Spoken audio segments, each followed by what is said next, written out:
considered to be not only under imperial but also divine protection. In general, bandits were superstitious enough to avoid seriously harassing them. Pilgrims, especially educated ones, were often lavishly hosted and gifted by prominent citizens of towns along their journey,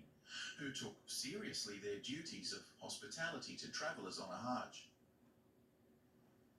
Stories abounded of pilgrims who returned home wealthy, having fallen in with significant benefactors while on their journey. As we'll soon see, Ibn Battuta was not only well aware of such stories, he was betting on the fame and fortune as a spin-off from his Hajj, so as the pilgrimage season got underway, he received a blessing from his parents and departed, all alone, riding on a donkey eastwards as the sun set behind him. At first, he travelled south through the green and forested hinterland of Morocco until he came to the main highway that opened eastwards from the Sultan's capital of Fez. Making his way through the sparsely populated backcountry, he eventually reached the busy trading hub of modern Tlemcen, capital of the neighbouring Zianid Sultanate, an on-again, off-again rival and enemy of his hometown of Tangier. This might be a good time to just get some background on Islamic geopolitics of the time. One of the benefits of the incredibly rapid expansion of Islam outwards from its Arabic epicenter was the relative uniformity of doctrine that spread with it across the many different cultures it conquered,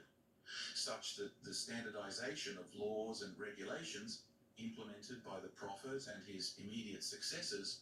as well as the hierarchy of scholars and the bureaucracy that formed around them, was adopted and recognized as legitimate from one end of the realm to the other. This was supported by an explicit policy of equality among Muslims and the maintenance of Arabic as the universal language of the scriptures, which conferred perks and opportunities to those who adopted it as their lingua franca. In this way, there were similarities with the cosmopolitan and multi-ethnic Roman Empire, where it was possible for someone born anywhere in the empire to achieve citizenship and even hold positions of authority, so long as they served the interests of the state, adopted its core values, and proved worthy of admission. But by the end of the Crusades, much of the uniformity and local concentration of power by Mesopotamian, Arabian, and Persian leadership of the movement began to be challenged and even displaced by regional warlords who had neither kinship nor cultural ties to the family of the Prophet. This resulted in a series of bloody civil wars and dynastic upheavals from the Iberian Peninsula, the north and west coasts of Africa, through to the Indian subcontinent that would see the fortunes of the Dar al-Islam oscillate between fracturing and reunification of entire spheres of Islamic control. Taking advantage of this turmoil, in the early 1200s, Christians began to seriously reconquer much of their territories on the Iberian Peninsula, while at the same time,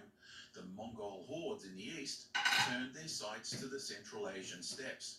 laying waste to entire cities and even taking Baghdad in 1258. Nevertheless, within a couple of generations, the implacable Mongols began fighting amongst themselves too, and a number of them eventually converted to Islam, forming some of the most powerful Islamic khanates in history, which we'll visit later on. So, despite the continuous feuding of warlords, the peculiar obligations for pilgrimage placed on Muslims of all stations laid open the way for them to travel across borders without passports or any political hindrance in a way that is inconceivable for us today. Back in the neighbouring capital of Tlemcen, Batuta now came across a couple of ambassadors from Tunis who were departing homewards, and they invited him to join them so as to avoid travelling alone. Needing to stock up on some essentials, he made haste over the next few days, riding day and night, eventually catching up with them at Miliana, on the outskirts of modern Algiers.